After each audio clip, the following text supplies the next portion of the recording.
রান্না করতে আমার খুব ভালো লাগে, তাই মাঝে মধ্যেই রান্নাঘরে চলে আসি রান্না করতে। আমার রান্নাঘরে আজ হচ্ছে চিকেন মাঞ্চুরিয়ান। দেখো চিকেন পেস্ট, এটা একটু বাঁধাকপি একদম মিহি করে চপ করে নিয়েছি, এটা রসুন।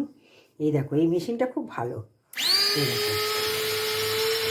পেঁয়াজটা এখানে আমি ঘষে নিচ্ছি। এই দেখো, এই ঘষা নয়, এটা কুচোনো হচ্ছে।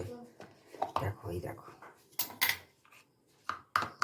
দেখো বন্ধুরা, খুব সুন্দর এতে কুচোনো যায়, একদম মিহি চপ হয়ে যায়। দেখেছো? এবার আদা আর কাঁচা লঙ্কাটা করে নেব। আমি মাঞ্চুরিয়ানের চিকেনটা দেখো প্রথমে মেখে নেব। এই বোলের মধ্যে চিকেনটা দেব, এর মধ্যে দেব বাঁধাকপি কুচানো, এই দেখো রসুন, এটা পেঁয়াজ, তবে এতটা করে দেব না, কাঁচা লঙ্কা আর আদা।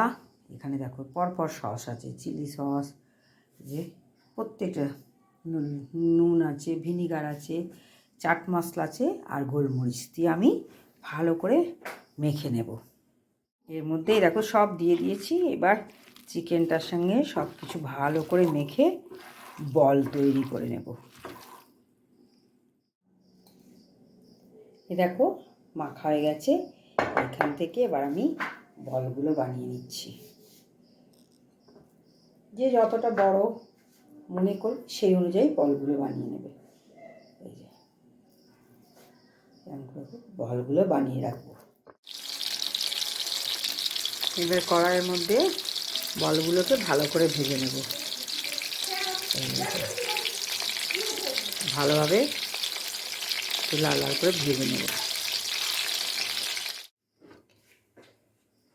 এই যে চিকেনের বলগুলো রেডি হয়ে গেছে। এবার তেলটা কমিয়ে নিলাম, নিয়ে ওর মধ্যে পেঁয়াজ কুচি দেবো, রসুন কুচি দেবো, আদা আর কাঁচা লঙ্কা কুচি দেবো। এই দেখুন মাঞ্চুরিয়ান মশলার, এই যে মাঞ্চুরিয়ান মশলার প্যাকেটটা আছে, এইটা জল দিয়ে একটু গুলে নেব।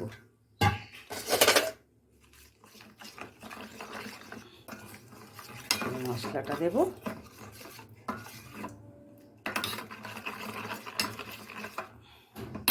চলুন তাহলে আগে পেঁয়াজটা দিয়ে নিই। এই যে চিকেন মাঞ্চুরিয়ান রেডি হয়ে গেল। এটাকে আরও সুন্দর করে দেখানোর জন্য ওপরে যদি একটুখানি তিল ছড়িয়ে দেন, স্প্রিং অনিয়ন দেন, আরও ভালো লাগবে।